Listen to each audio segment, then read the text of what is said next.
Abay, grabe ang yabang agad netong ang Rockets player na ito matapos nilang talunin ang Lakers sa game number 4.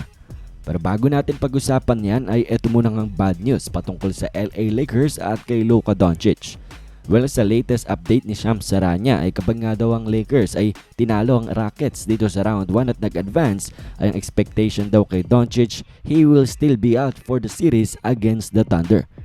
Well, matapos na i-rule out itong si Luka against sa Rockets, kapag nanalo ang Lakers at kakalabanin ng OKC, wala pa rin silang Luka Doncic. Definitely not a great news para sa team ng LA Lakers. Ayan nga sanang inaasahan nila kapag tinalo itong ang team ng Houston na makakabalik na si Luka at magiging in full strength nga ang LA Lakers against OKC Thunder. Kaso sa latest update nga sa atin ni Shams Charania ay malabo yung mangyari at mukhang kung aabot bang Lakers sa Western Conference Finals, dun palang makakabalik si Luka. So definitely a heartbreaking news para nga sa mga Lakers fans na umaasang babalik si Luka sa next round against OKC Thunder para mas mataas ang kanilang tsansa na talunin ang defending champs.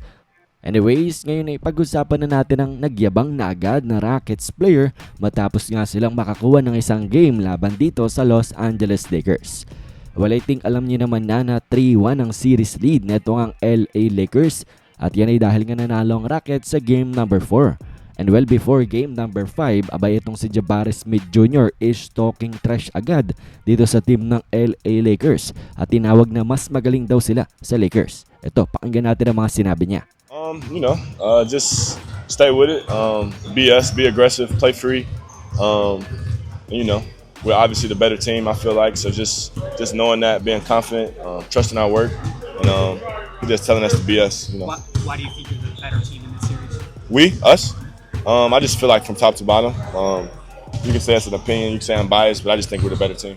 Well, yan nga ang naging mga opinyon nito nga ni Jabari Smith Jr. against sa LA Lakers before game number 5. Well, definitely we like the confidence at meron pa nga talaga silang confidence kahit down sila 3-1 sa series. Feeling nga nila ay kaya pa nilang talunin ang LA Lakers. Kaso sinabi rin dito ni Jabari Smith Jr. na ang kanilang mga players from top to bottom ay mas magagaling daw dito nga sa mga Lakers players. Kaya nga sabi ni Jabari Smith Jr., I feel like we're the better team. Mas magaling silang koponan laban nga dito sa Los Angeles. Well, yan nga inalmahan ng maraming fans at pati na nga rin mga Rockets fans ay nakaisa dito nga sa pagdi-disagree kay Jabari Smith. Well, kung sila nga daw talaga ang the better team ay dapat nga daw silang up sa series na ito 3-1 at hindi kabaliktaran. Obviously nga daw sa series standing ay pagpapakita kung sino talaga ang the better team.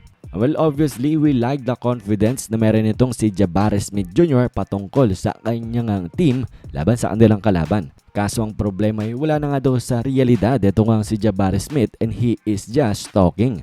Ayun nga sa mga komento ng ilang mga fans. Yang at magiging kaabang-abang nga daw ang pabarating na game number 5 at siguradong makikita ito ng mga Lakers players na sinabi nga ni Jabari Smith na mas magaling talaga sila.